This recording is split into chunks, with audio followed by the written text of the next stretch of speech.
Imagine a nation where pain once reigned, but now thrives in unity.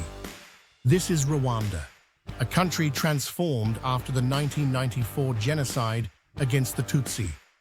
Over 800,000 lives were tragically lost within just 100 days.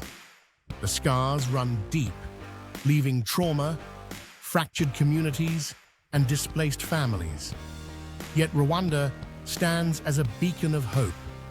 Rwanda faced a monumental challenge: heal survivors while reintegrating former perpetrators. This case study delves into the remarkable counseling and rehabilitation approaches adopted in Rwanda, reshaping its future. First, let's explore the psychosocial healing programs.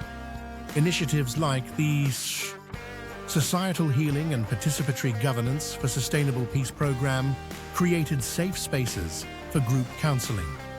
Survivors shared experiences, fostering compassion and resilience within the community. This collective approach improved trust, especially among youth and women, paving the way for deeper connections. Next, faith-based and community-led counseling played a pivotal role. Local churches and leaders organized forgiveness dialogues, blending spiritual and psychological support. Programs like Faith for Transformation equipped leaders to address trauma, poverty challenges, and community healing. This intertwining of faith and psychosocial care built a foundation for lasting peace.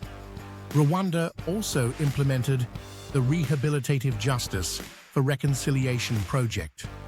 This unique approach engaged genocide perpetrators in understanding their actions while seeking forgiveness.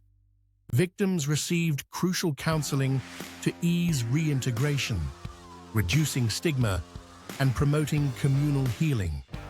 This two-way healing process was vital for rebuilding trust. Another critical area was the reintegration of ex-combatants.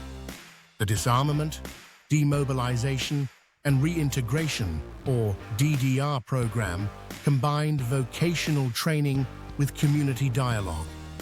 Counseling empowered these individuals to manage trauma while creating livelihood opportunities, aiding their transition into civilian life. What lessons can we learn from Rwanda's journey? Community-based healing is essential.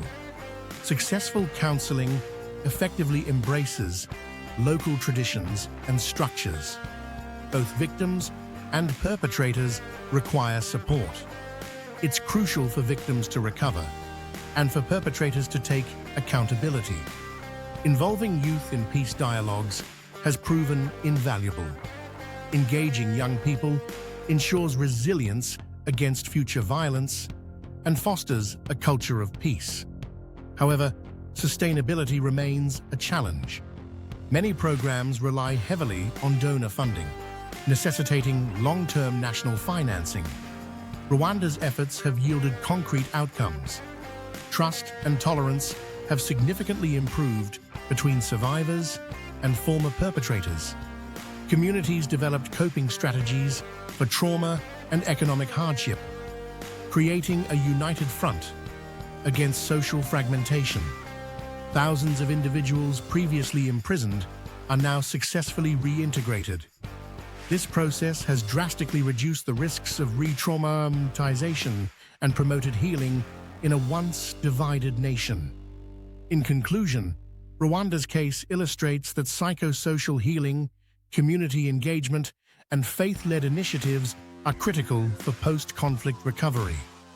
These integrated approaches combine counseling, justice, and livelihood support, achieving sustainable reconciliation.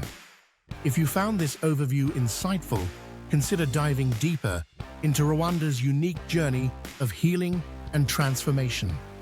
Explore more about the remarkable initiatives that foster unity and resilience. Thank you for watching.